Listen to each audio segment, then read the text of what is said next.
समर्थ. एकदा एक गरीब ब्राह्मण स्वामी समर्थांच्या दर्शनाला अक्कलकोटला आला.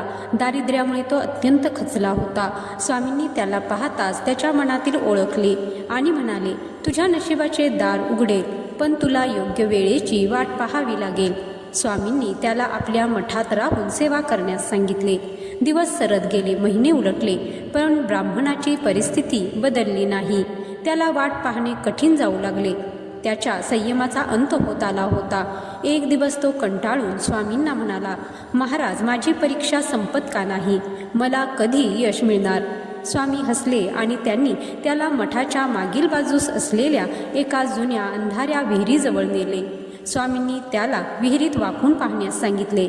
ब्राह्मणाने विहिरीत पाहिले तर काय, तिथे पाण्याचा थेंबही नव्हता, पण विहिरीच्या तळाशी सोन्या नाण्यांनी भरलेले हंडे चमकत होते. तो आनंदाने ओरडला, महाराज,